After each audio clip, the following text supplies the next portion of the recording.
mettre sur pied et dans un état de droit, il y a une justice indépendante. Seigneur, nous sommes fatigués des voleurs. Nous sommes fatigués de ceux qui s'enrichissent. Nous sommes fatigués de ceux qui ne voient que leurs intérêts.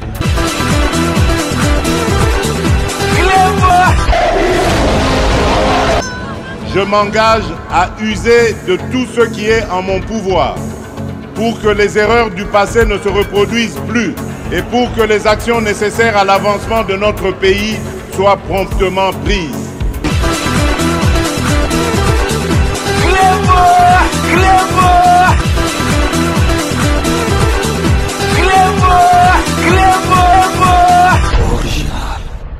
Salut et bienvenue sur Clébois Original. Merci de votre fidélité. 5 minutes avec César Ngadi. Tout le monde est d'accord et il en restera ainsi pendant très longtemps. 5 minutes nabiso il y a lelo ezali version il y a la musique comme tous les week-ends to sepelaka to labino version il y a la musique et puis boyebi ke actualité na côté à politique ezali vraiment fourni donc tozali na ba armes ba donner à bien pona ko sepilisa bino et puis ko pesa bandoki mawana pasi na motema parce que boyebi ke bandoki balingaki nanga koma na kisasa bazali ko pesa déjà donc badate nanga pesi bango badate donc congolais na ebité na lobaka na bémission na ngai congolais photos ala na chauvinisme net ba français talandenga kumisaka mboka na ye est-ce que bokanisi Champs-Élysées eleki donc ba venu nyo surtout il y a monde na kitoko eza certes kitoko mais talandenge bakumisaka donc soko yebi likambo moko na musique ou bien na sport comme français okomona ndenge bakofula yo le talaka ba compara Platini na Roi Pelé donc vraiment français za na chauvinisme moko donc ndenga kumisaka mboka na et puis ngai na mona vraiment biso fallait tous à la colonie française parce que état d'esprit na biso ezandenge moko ba français mais tozali ko bunga zela donc na ba heureusement que ezali donc majorité une minorité il y a catégorie ya batu moko boye o baza faible bazwa bango esprit na bango parce que botala esika to witi tozali na chance ya kozala na président neti Faci Beton na yebisa kabine tozali na chance ya kozwa président neti Faci Beton mais congolais azalaka na ye donc vraiment na mémoire courte ti sikoyo bato ebele bakomi ko lobakeo Kabila zonga na pouvoir o bango bazalaki malamu mais vraiment na ebité ceux qui batongo mitu na bango ezo sala bien ou bien na ebité à part bato babandeki ko yiba na Kabila o atikelaki bango vraiment liberté à koyiba parce que bomona na l'ère Kabila bato musu babima toyeba bango te babima dans les néants bakoma ba milliardaire donc mutandenge wana akolinga Faci Beton ndengeni mais tout le monde na période à Faci Beton tout le monde ba master donc bato toyebi bango to comme na pouvoir donc toujours yeba batangi master bo oyebi place à 8 place à kolela netika président na biso toyebi place à botama ndenga kola ndenge to bandaki kozala na ye donc ozomona ke bazali bana mboka ba oyo bazozwa bokonji donc ezo pesa pe courage na batu nyoso tout lobika anga pe na kokoma na mboko na kokoma pe mukonzi na kokoma pe personnalité parce que ezali bato tozalaki na bango mais lelo donc nazali ko regretter parce que congolais a comment na ye donc na yebisa rabino ke congolais ami comme saka amnésique na makasi ata kutu na nyango mais muto alingi Congo akolinga teke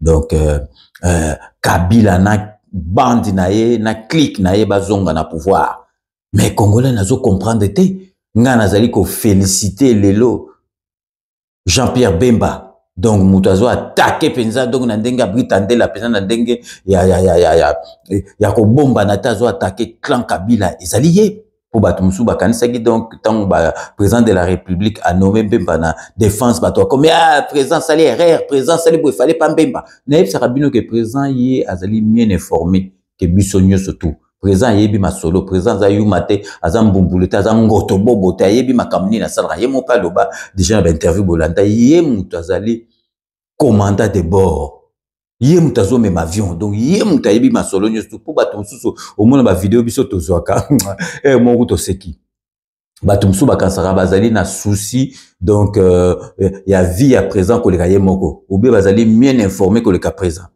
za bien informé président Makambutu aye bakarisme que tout ça na président moko boy aza calme aza mutu moko chochochote donc président zaka poser et puis makambu na ratakate et ratakate non zo tchela bino bestriboka mbemba makambu ko mikolo ba mbemba koma ko attaquer ko sakanate donc ezali défaté bino moko bolanda na bili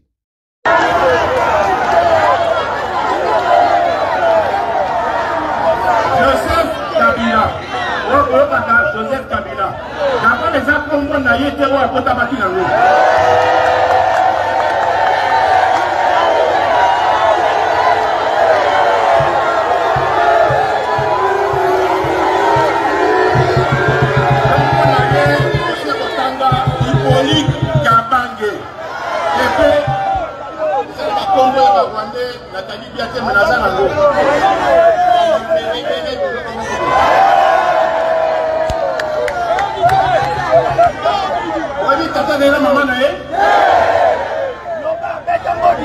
Tata naye azali rwandais akufaki na babitima oyo ya Laurent Désiré Kabila et bazali kunda ba rébellion contre président Mobutu na cadre ya bitima wana akufaki maman naye azali rwandaise je crois sur la possibilité comme on est à Marseille.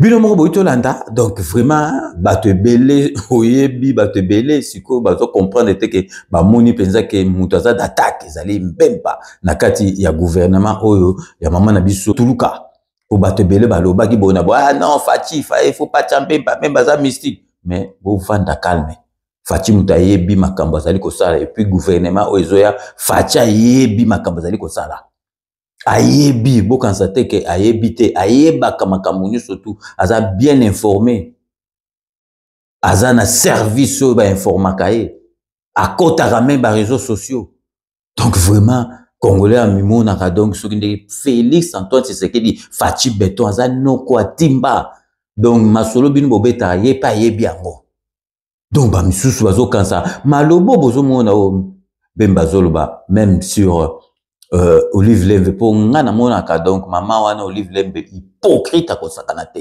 à kota makamba politique on dirait hier salaka politique na kata mboka certes première dame ko conseiller mobile na o mais ko bima liboso te o loba na place mobile na yo makambo oyo mbemba zali ko loba siko ngana loba yango ya 7 ans na loba déjà donc na loba et puis ceux qui tokotala moni batu mususu donc ba fongoli sikoyo lolemo na bon ba komi ko loba bato yo loba ke donc Kabila zali penza donc moi na mboka ba monike bato ba koma ko loba ndenge ni basala ba masolo po bandimisa ke Kabila za congolais mais bino moko siko bo rêver na makambo toujours mona ke Kabila la biso penza ke aza ya biso te eza siko sekele susu te donc bozo ba ke M23 bazali en connivence na Kabila na Kagame donc bomona ke Kagame boaki masolo parce que so kokane le susu te aligné sous ba problème te bon moni siko ndenge Kabila ndenga zo beta ba match ye moko liboso ezalaki donc sekele liboso ezalaki ba sala ngona ndenga katimini ba moni ba meki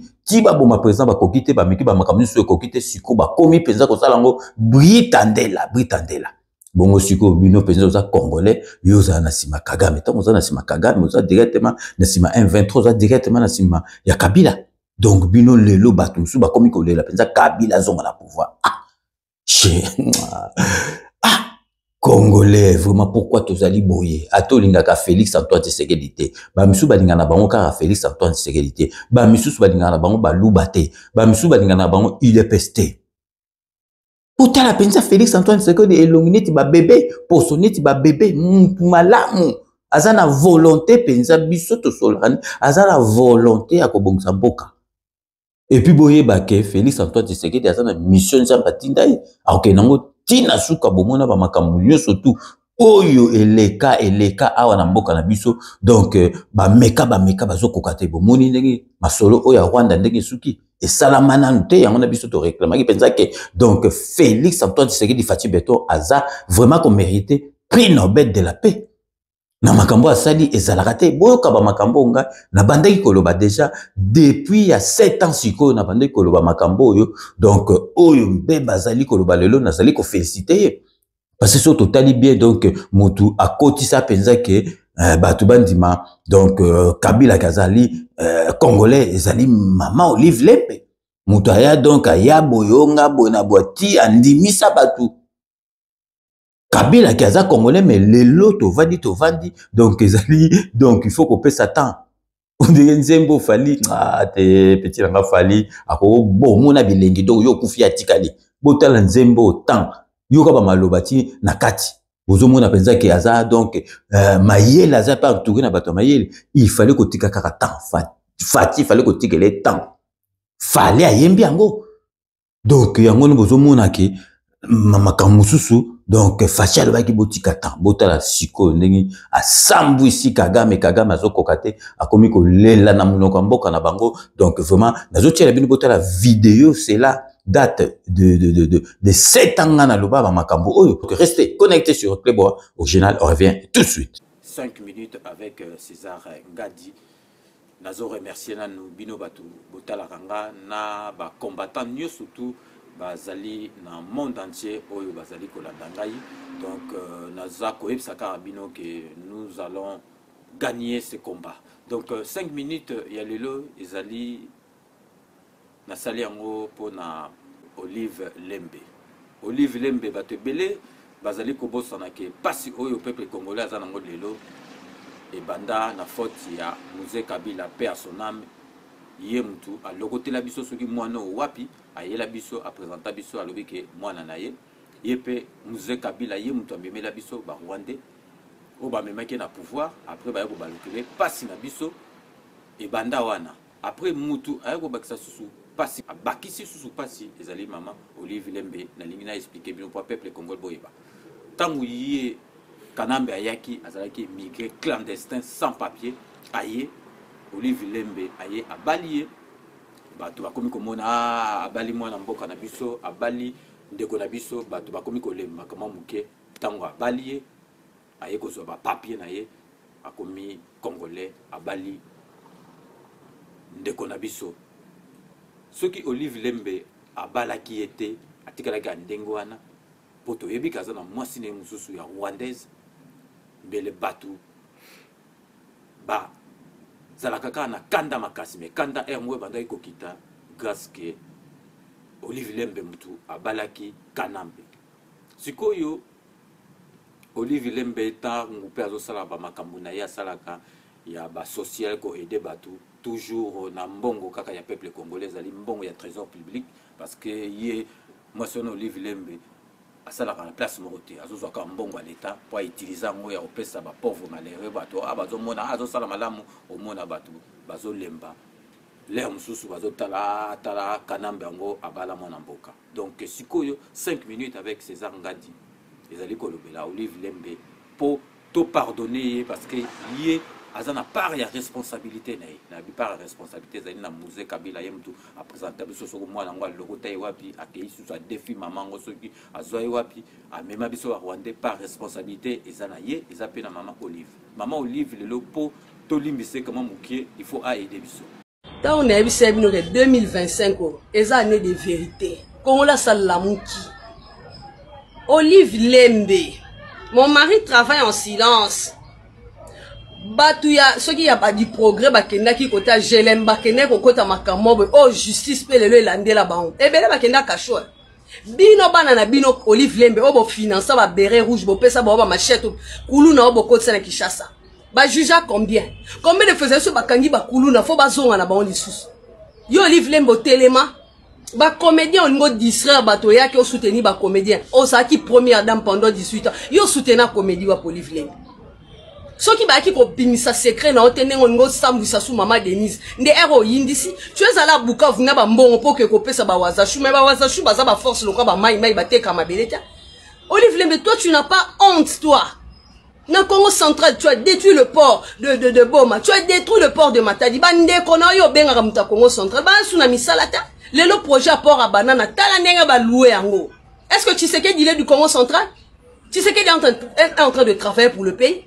Bino boye awa bozu ba entreprise à l'état na yo na mobali no criminel ya sangina bo kati ba entreprise à bato Olive Lembe ba congolais baza na chômage 18 ans.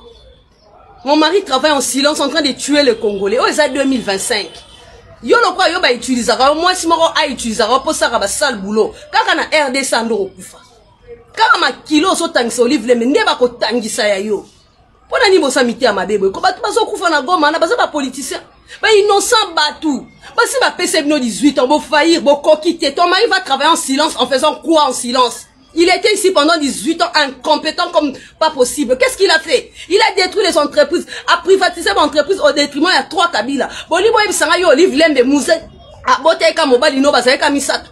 Pourquoi Kabila Moussouba Bimarate? Il est vrai Kabila.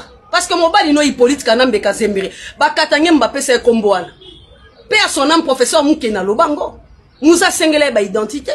To sali bino nyindi mbokenda kana bino bosi bozuzu bokende. Loko a besoin d'insister, vous allez mourir dans ce pays. Loko a besoin d'intangisa makila ba Congolais, Olive Lembe, bon ni couleur na lati. Et ça message pour nayo.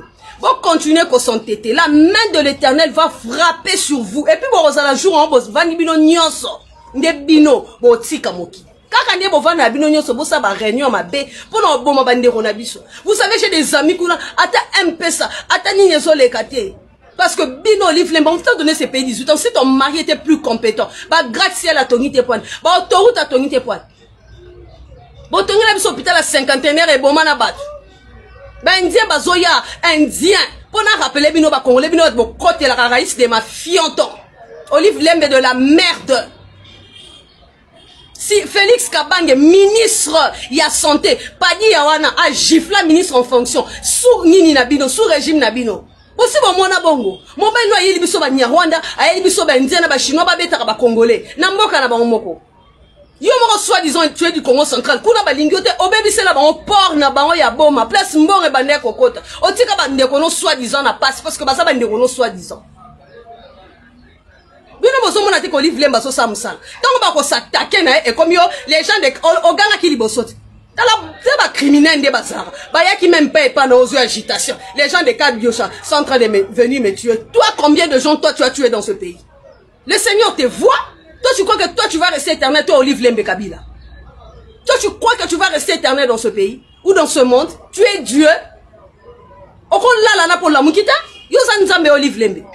O saka ba sale boulot. O di ke na ba ndeko be na Congo central. Ti le lo ba saka na ba chômage. Bande kor gaman barana kanda. O sala égal à ofuta la taxe yo Olive Lembe. Mu koloni ni bonne année ni no so kitisela ba Congolais atam piodi ba kinois. Atam konini. O kisata piodi. Le long en silence ya mobali non c'est pour tuer les Congolais. Congolais nyon so sala vigilant. Place sur mon Olive Lembe. Ça c'est de trop. Mon mari vous a donné l'opportunité de porter des vestes. Yo Olive Lembe tant Etienne Tshisekedi Azaki premier ministre. Ozaki na mboka nini. Place nyo bando teka mama desu no wana ozaki la tabilamba moderni. To bino boka ko finga ba na mboka. Pendant que Etienne Tshisekedi Azaki premier ministre, pendant que Etienne Tshisekedi Azaki même ministre intérieur. Mo bali no azaki na mboka. Azaki en classe ni. Bilamba ni mo bali no malonga yakino. Kabila azala tani. Oba kino ba CPA no. Fachika chemise présidentielle tant désolata. O mona honte. Babimisa ta ya 8e qualité mais ba Congolais ba kinois ba lata kaka pour sa qualité ba mbala mobile na ndola ta makolana nde ba kinois ba olata.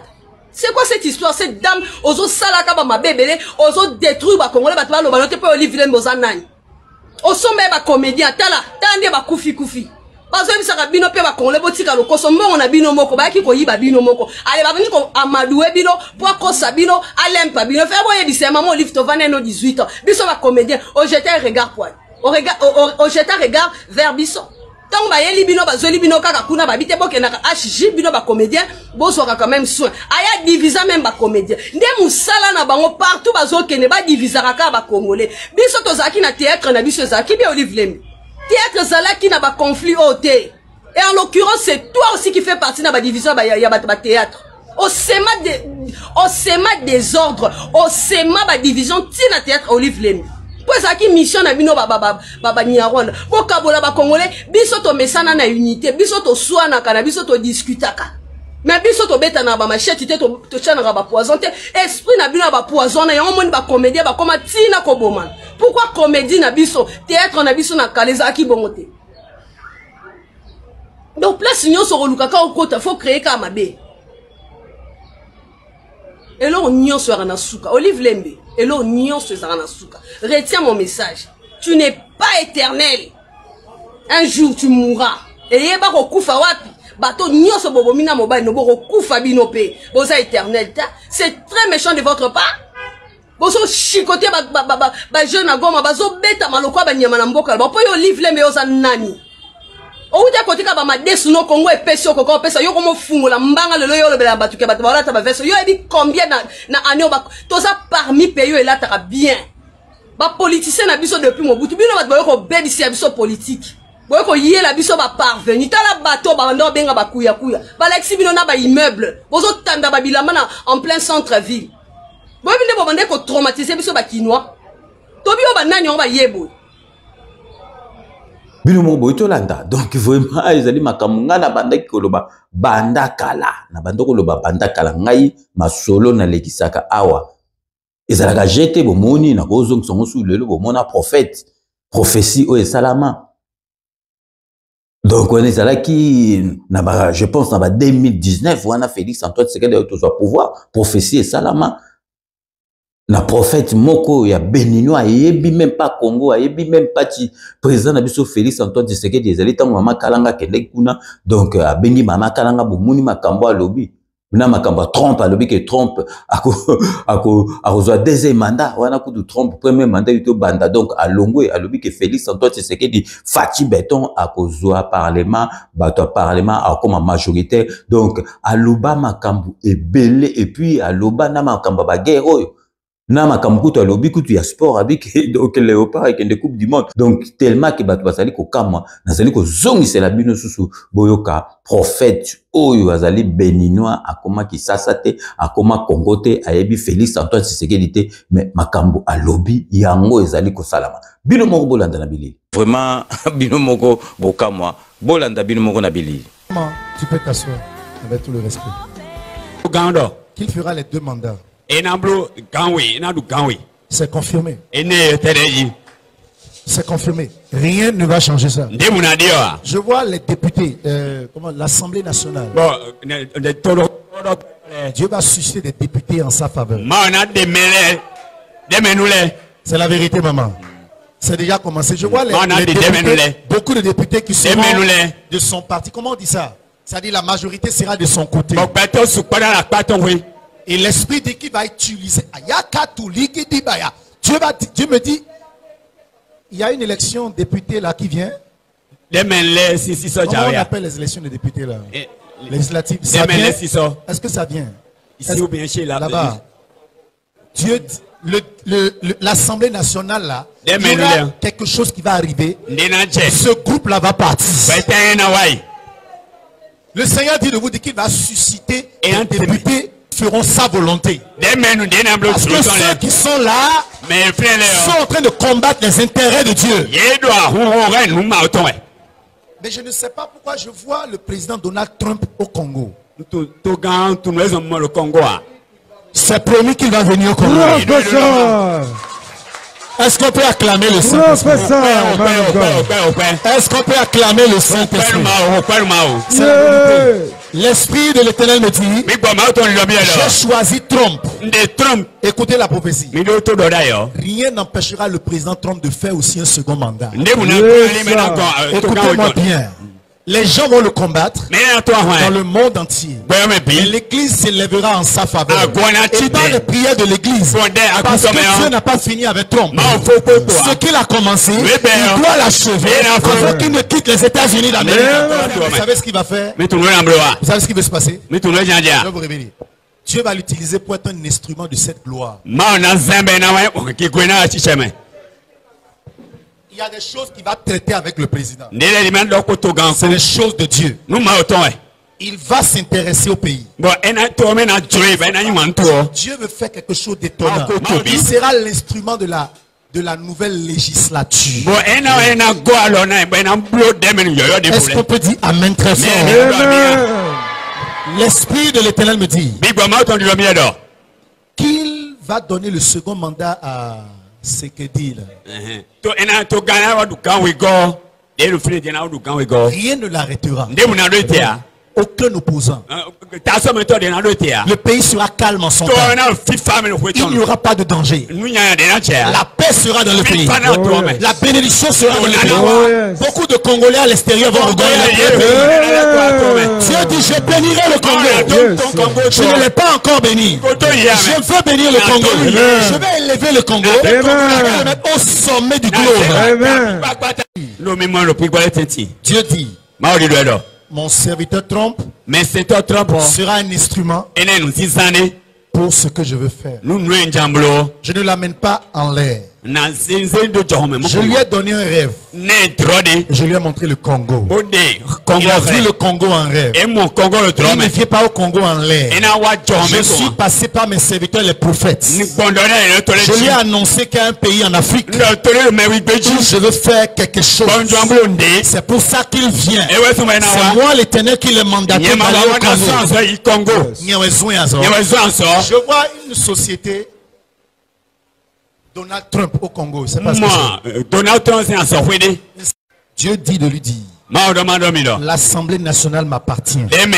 Yes. Je suis le lion de Juda. Je marche déjà, j'ai déjà occupé les 3/4 du Congo. Je marche maintenant vers le sud. Je veux remplir le pays. Je veux remplir le pays. Les députés qui sont là, j'ai vu leur combat contre mon serviteur. Je suis descendu afin de les raser. Le Congo sera un. Vous savez, ce n'est pas... Vous comprenez de quoi je parle? Je ne parle pas du Congo, Zaïre, Congo, comment on dit ça, Brazza. Je vois un Congo. Ce que tu dis, c'est vrai à 100%. Parce que le Congo est en train de prendre tous les pays de l'Afrique centrale pour mettre Dieu au-dessus des pays. Congo, c'est vrai. Est-ce que quelqu'un peut acclamer le Seigneur? Maman, écoutez-moi. Ce qui va arriver, ça va être étonnant. Dieu veut choisir des députés chrétiens. Il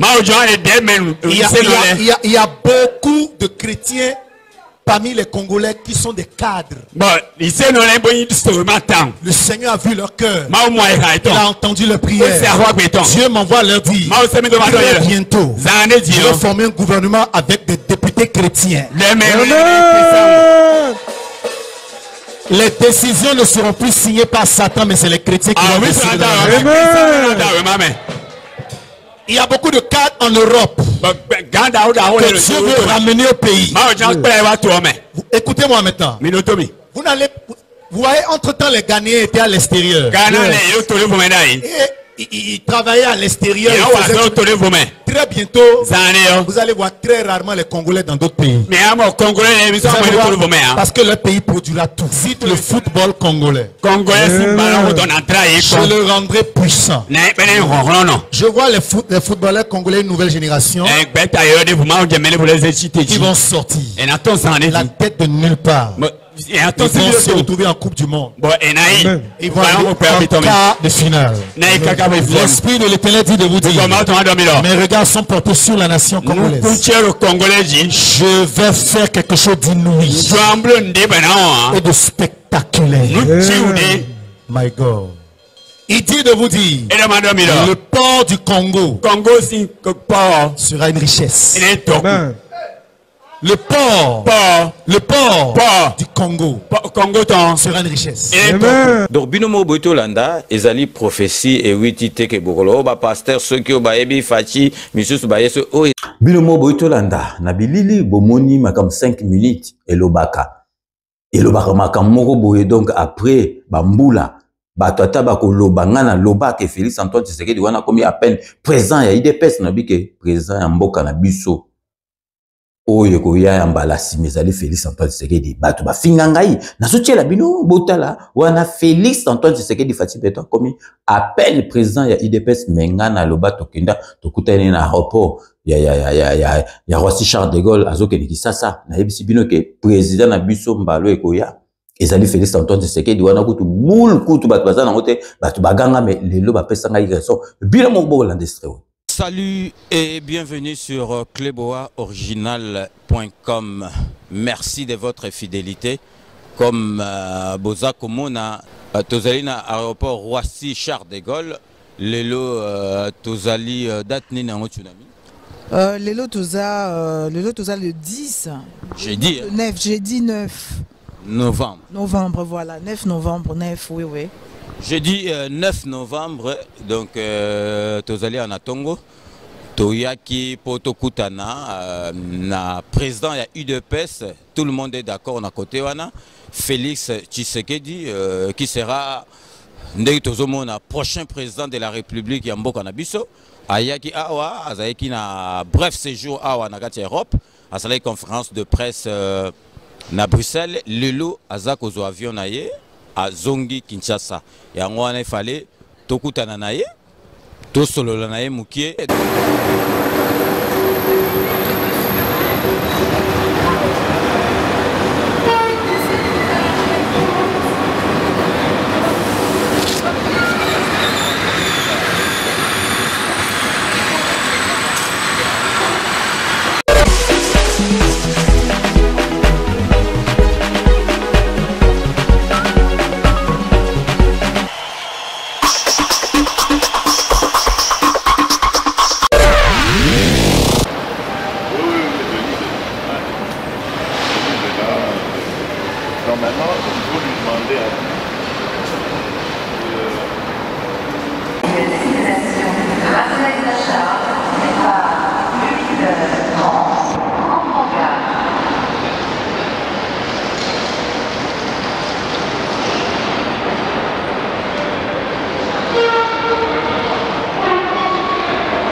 Habité vraiment Makambuto, président Félix, donc il y a César. Moi, je suis le Bézat, mais en tout cas, Kishasa, Congo n'a pas Makambuto changé. Ndeka Dani Bokombe à lobby parce que toute vérité n'est pas bonne à dire et puis ezali makamoko a sengi na biso tokoki ko loba yango te na caméra yango wana tant to solo na ye to filmaki te to sololi vraiment makambo ekomi na suka ekomi na suka vraiment ekomi so to lebisi bino ekomi na suka ezali ekomi na suka donc vraiment ba misusu ba bongola déjà ma mitema na bango déjà avant parce que ekomi na suka donc so na meki ko loba ebele to lobi ebele to kozala to faillir na makambo oyo président yebisi biso to ko loba on yango monique à intervenir sans caméra mais to sololi ebele to sololi ebele pour na mboka donc changement ezali peuple congolais beau garder espoir changement makasi. Donc vraiment, chaque chose a une fin. Donc vraiment, bino bato bozo landa biso bozo comprendre makambu. En tout cas, moi tout le bébé zo tindangana lobame naza n'autorisation ya kolobate mais makambu penza échanger pe ezali ko changer. Donc na mikolo ezoya. Donc présent azu avion naye accueilli a koma kuna na ba 17h. Mais tokolo ba makambu solo lité mais boye bake makambu échanger ya ko changer. Nga poser une question. Moi question na makambu kaka président lobby o tokolo ba musuté na kati. Est-ce que président Félix Tshisekedi président UDPS ou azali le grand combattant ou l'équipe combattant nyoso to loba parce que azo bunde na mboka azo tambola azo tika famille na ye azo tambola na ba avion azo qui par-ci par-là pour na mboka. Est-ce que le président Tshisekedi azali vraiment capable aza to manini azali vraiment capable de diriger mboka wana nande to solo lui vraiment aza capable de diriger mboka wana en ce moment?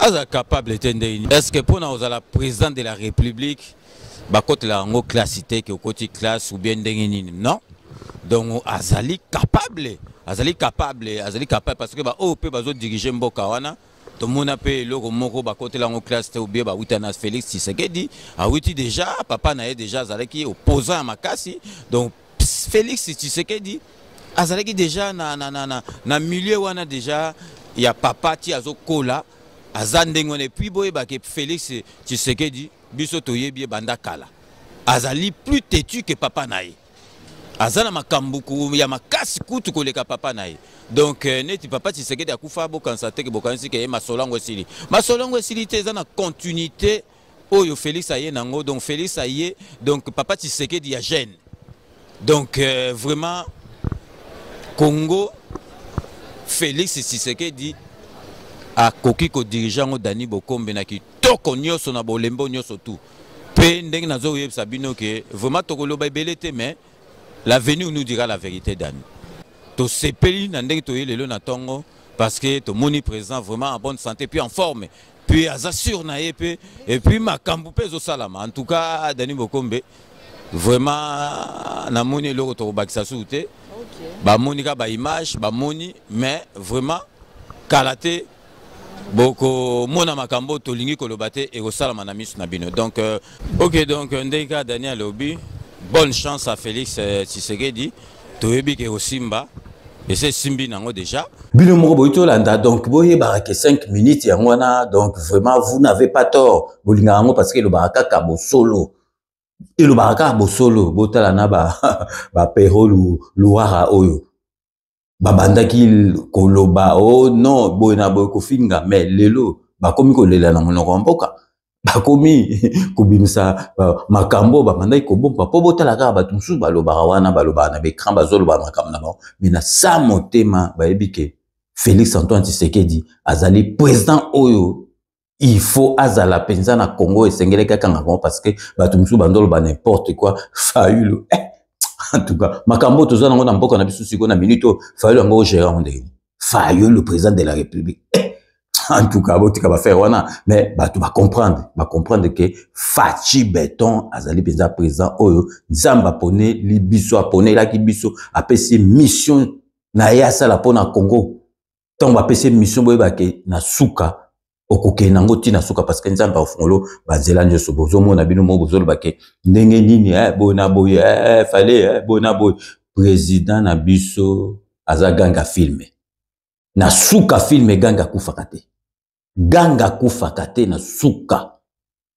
bolanda ba dossier ndenge ba komi ko landela Kabila donc ba komi ko landela Kabila bazo senga donc ba longole immunité na ye na kota Sénat wana donc dossier pesé zali ya ko sakanate bomona bidu moko donc procureur de ya CPI aya awa na Congo boyo mona ke on étaitaki tourisme ya ki masola ko sakanate boko mona kalate boko mona makambo ko leka boka bidu moko Constant Moutamba, ministre de la Justice, na dossier ya Kabila. Donc restez connectés sur Clébois Original. On revient tout de suite. Justice congolaise poursuit les sénateurs à vie Joseph Kabila, non pas en sa qualité d'ancien chef d'État, mais en sa qualité de sénateur. Ce conformément aux articles 104, 107, mais aussi et surtout 153 et de la Constitution et 120 du Code judiciaire militaire. Dans la mesure où les faits pour lesquels il est poursuivi n'ont pas été commis par lui pendant l'exercice de ses fonctions alors qu'il était président de la République ou en dehors de l'exercice de ses fonctions en cette période-là, mais en tant que sénateur à vie. Et de ce point de vue, point besoin de passer par le Congrès tel que le veut l'article, tel que le veut la loi du 26 juillet 2018 portant statut des anciens présidents de la République élus, ainsi que l'article 167 de notre Constitution. Nous attendons donc du Sénat la levée pure et simple des immunités du sénateur à vie Joseph Kabila Kabange, ainsi que l'autorisation des poursuites pour permettre à la justice d'instruire sérieusement le dossier de le faire fixer devant la haute cour militaire afin d'éclairer l'opinion sur la responsabilité pénale claire de M. Joseph Kabila Kabange sur les massacres qui sont commis dans la partie est du pays par le mouvement M23 et AFC dont il est cofondateur. Bino Morboitolanda, donc vraiment, ils allaient jeter, beaux à la calme. Et là, comme on a dit, on a bino, vraiment, congolais, ils allaient marketer keos à la boyo, l'ingarabalou bate bonabo. Non, ngana loba ango po daza mokongo à 100%. Batumsu baina Félix Antoine Tshisekedi, parce qu'azaka kamuluba. Ngana yepsa bino, hein, na bachiki totanga na bachiki, ngai vraiment, totanga na bachiki, donc la plupart ya baluba, car ndenge bazo ya wana chiki, bazo za mayele, babandoko za mayele, ata toke suko na ba Canada, ba États-Unis, parce que ba France, ba Belgique, ba ko luka kayu, na ba États-Unis, so otali, mingi baluba ka muto batanga. Donc baluba baza bato mayele, ngana loba ango, parce que muto ko traité ngate de tribalisme, ou bien ndenge nini, ngana za Congo à 100%. Baluba baza na batu nyo surtout ya ono mona ke soki baza na masolo bazwaka mingi bango na bango parce que baza na makamu nyo surtout na kati so ngo kota na sekwe na bango il faut osala oleka bango menga na comprendre kate donc bosa la calme beaucoup mona nde masolo e kokoma na mboka na biso et puis ezali jeter donc na sengi na bino totika koyina haine sur Félix Antoine Tshisekedi ye muto ko sauver mboka oyo. Ye mutako sauver mboka oyo to chaye poa toza na confiance na yebotala nana ngo andimaki ke Kagame rosuka boy nana ngo andimaki lelo États-Unis e kota masolo oyo lelo ba komolo ba Félix Antoine Tshisekedi ateki mboka ateki ba minere n'importe quoi tant bino bozo ko loba ke ake no signer accord na Poutine ezaki pona ni na tselaki bino na répéter bino Mobutu ye moka loba ke même asa la cop na diabulu pona ko sauver mboka akosala ngona tiela bino bota la bino moko o Mobutu c'est ko kongwe ndu baza banga azali ko loba bongo lelo soki fatia ke pour sauver mboka a signé accord na ba américain mabeza wapi mabe ezali wapi bino mboka o Mobutu c'est ko kongwe ndu baza banga président fondateur azali ko loba pona ko sauver mboka akosala cop atana diabulu. Nous devons marcher à fond, même conclure des accords avec le diable pour refaire l'unité du Congo. Rien à faire. Et le Congo restera un et indivisible.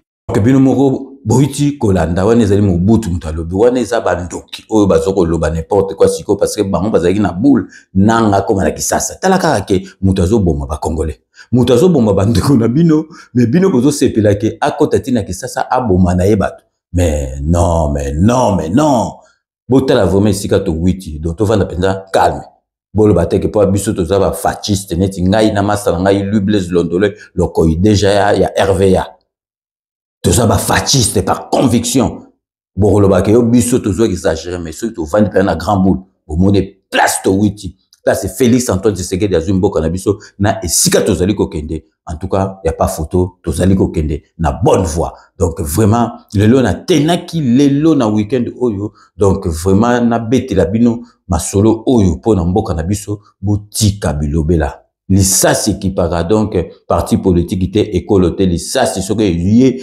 ekoboma mutu nyoso tout donc biso to pesa confiance na Félix Antoine Tshisekedi poto yebaki makambo kosala to yebaki marque ndenga zali biso to za batu moko déjà donc boulaki bien avant donc to sengi na bino bo boulé botika makambo wana mboka na biso et ko kende liboso avec Félix Antoine Tshisekedi donc to komi na suka ya émission na biso marque na lobaraka ke je vous laisse le soin d'en tirer vos conclusions et de me faire parvenir vos commentaires comme d'ailleurs vous en avez l'habitude surtout comme na suka boyebika base ya ngonde makambo base to tika ngote parce que grâce na bino que 5 minutes ezalaka parce que 5 minutes ezali émission pas comme les autres ezali na vanti ngamo na o développer ma solo so bo talanga parce que boyebi makambo ngai na sali koloba donc to bandra toujours ba remerciement na biso na Londres donc honorable Jean Moutala na moi sinaï na Londres kuna merci à trop nous surtout pour ça le rapport na 5 minutes avec ces engagements tout toujours na kata Londres pour na kopesa mbote na José Kano Kikakamene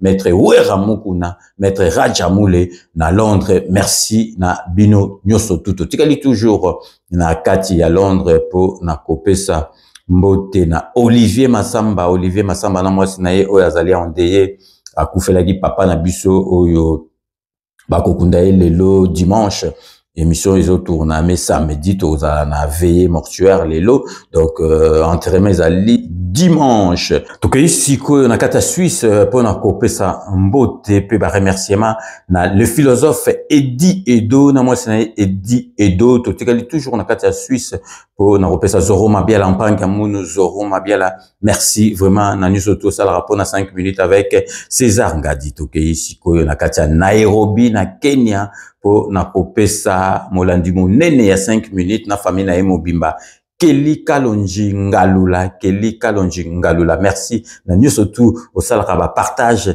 ya émission na yo tokei na Namibie sikoyo po na kopesa Babi Lumumba petit frère propre Babi Lumumba merci na nyuso tout au salaka po na 5 minutes avec César Ngadi tokei na Afrique du Sud po na kopesa petit frère propre à tika kangaite à tout la ba nouvelle nanga ba nouvelle ya mboka Roger Bamba tokei sikoyo na kati ya États-Unis d'Amérique po na kopesa Mireille Emata motema ya Kojak Kabuya Mireille Emata kuna na kati États-Unis na mobali na ye Kojak Kabuya merci na nyoso tout bosala rapport na 5 minutes avec César Ngadi ici na kati ya Limoges na France pour na kopesa Évariste Kazadi merci na nyoso tout bosala rapport na 5 minutes avec César Ngadi na kata Kisasa tokei directement na ministère ya affaires étrangères et coopération internationale pour na kopesa mutu azosala esengo ya ministère wana na kombo ya Jonathan Mwalaba donc vraiment tokei lisusu kuna na kati ya France pour na kopesa ba master na ngai et JDD Fer Dieudonné Kumbi Blanchard Goma merci na nyuso tout bosala rapport na 5 minutes avec César Ngadi awa na kati ya Kisasa donc bazalaki batu bavandaki na poto bazongi awa na Kisasa ba master na ngai John Kaniki Arsène Suisser Azali Awa, sans oublier Christian Matondo wana bazali ba master nanga otokola na bango ba tikipoto toye awa poto salela mboka na biso donc tokobosa nate na kati ya Span Beloti Mavungu vrai chéri na kati ya Span Beloti Mavungu merci na nyoso tout au sala rapport na 5 minutes avec César Ngadi donc tokosukisa ndenge boyebi kaka na dokotolo na biso Jean-Paul Djamba Kaoudi na kati ya France merci na nyoso tout au sala rapport na 5 minutes avec César Ngadi. C'est ainsi que nous mettons fin à ces 5 minutes avec César Ngadi que j'ai l'immense plaisir de vous présenter. Nous allons nous retrouver dans 24 heures pour un nouveau numéro. Merci de l'avoir suivi. N'oubliez pas, tout le monde est d'accord et il en restera ainsi pendant très très longtemps. Bobo Sanate Kanambe Arozwa Masolo Nambunchu Penadikos.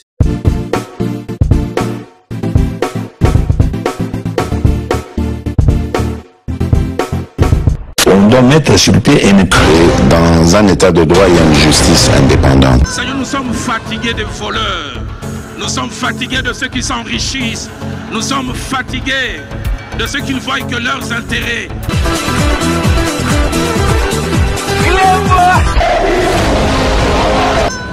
Je m'engage à user de tout ce qui est en mon pouvoir pour que les erreurs du passé ne se reproduisent plus et pour que les actions nécessaires à l'avancement de notre pays soient promptement prises. Clément